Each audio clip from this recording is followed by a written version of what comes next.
Hi everybody, I just wanted to quickly give you a quick hack for breaking your plateau. I've had a lot of people reaching out to me about hitting a plateau, hitting a line where a weight loss or percent body fat that they just can't seem to get past. So I just want to make a quick video on my philosophy and some of the things that I like to do with each of my clients to help them get past this plateau. On the right hand side here you'll see I've got a little stairs. And I always think about plateaus as stairs. Essentially, when you first start working out, you're going to lose some percent body fat, you're going to lose some weight, especially if you're adjusting your diet. And your body's going to want to always maintain homeostasis. So when you lose some weight and things start going in the right direction for you, automatically your body's going to say, whoa, whoa, whoa, hold on a minute. I want to just make sure everything's in check before I keep moving forward. So that's your first plateau. So you can see here, you'll see the arrow drawing down, one, and then here's your the top of the stair kind of going out. And this can take anywhere between 8 and 30 days, depending on how good you are at breaking your plateau. It can take even longer if you start not being consistent with your workouts.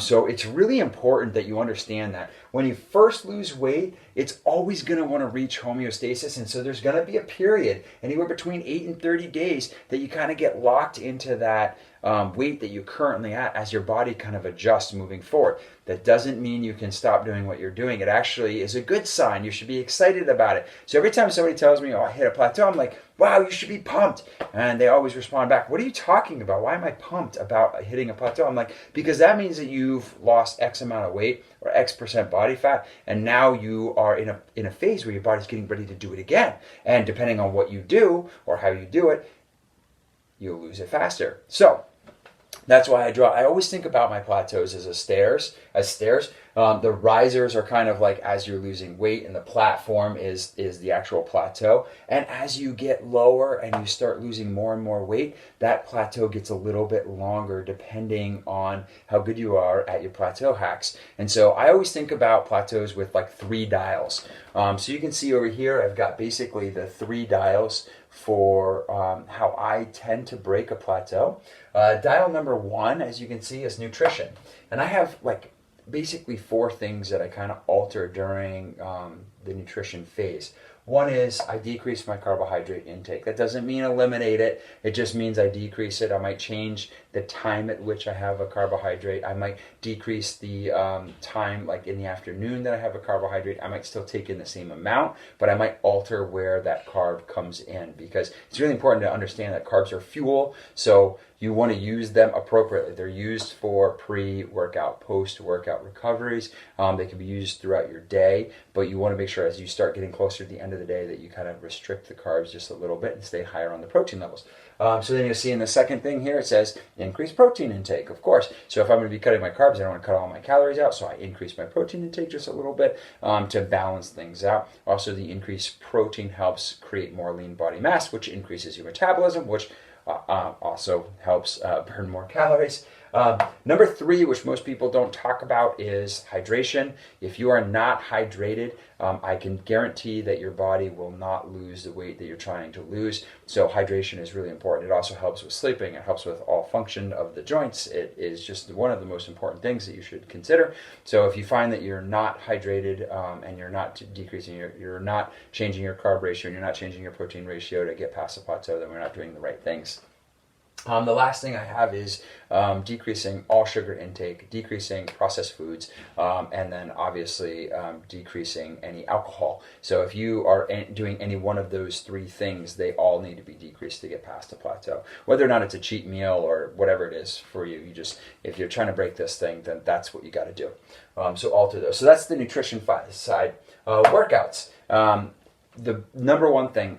Everybody always gets to this phase here and they say to me, oh, James, I hit this plateau and so I stopped doing what I was doing before. That's the worst thing you can do because plateaus are waiting for you to do that. They want your body to stop and respond appropriately, which means that you are going to stop working out. You might you might change the way that you eat. You might change your sleep patterns, whatever it is. You don't want to do that because what's working before will work for you now. And so what I would tell you to do is when you hit a plateau is be as consistent as possible. So number one for workouts is you want to maintain consistency. Super important.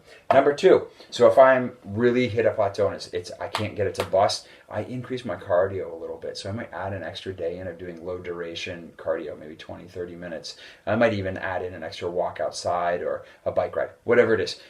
Just increasing your caloric expenditure.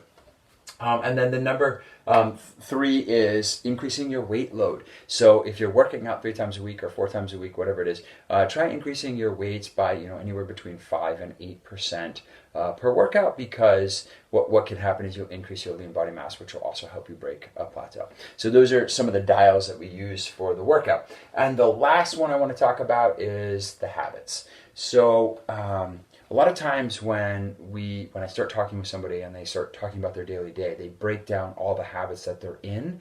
And what I find is that some of those habits don't support breaking a plateau. So make sure you identify your habits. Look for things that you might think are normal or something that you do on a daily basis. Like, I'll give you a great example. I love my mother to death, but a lot of times when she talks about weight loss, I'll ask her to just kind of reflect on her nutrition. And every night she talks about having some sort of dessert. She loves dessert. That's part of what she does all the time. So every night she has a little dessert. Even though it's a little thing, it still is enough to break the plateau, and it's still enough to keep the plateau going forward. I mean, not break it, and that causes the problem. So make sure you really look through all of your habits. So one of the things I like to say is, number one, reassess all your habits. Make sure that they're the right thing. You're doing the right things.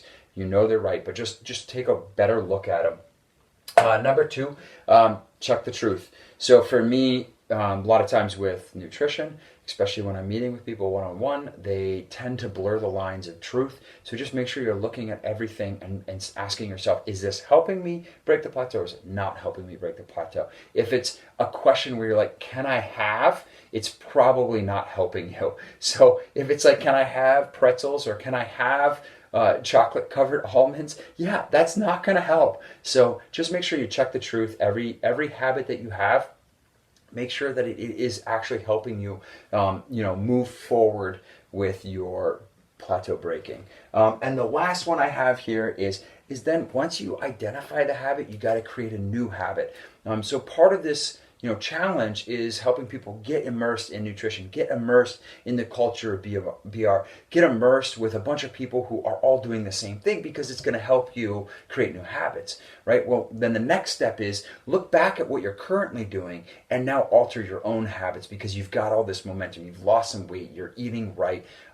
You're doing all the right things. So just make sure that you are staying super consistent with it. Check your truth. Make sure you're not doing stuff that you have to ask the question, am I allowed to? And then just as much as you can, try to keep yourself on track and keeping the same habits. So I hope that helps. This is the what I call the plateau hack, because essentially you're going to turn any one of these dials based on where you're at. So if I find that I'm doing nutrition and I'm doing it really well, then I move to the workouts. Maybe I need to change my consistency. Maybe I need to change my cardio.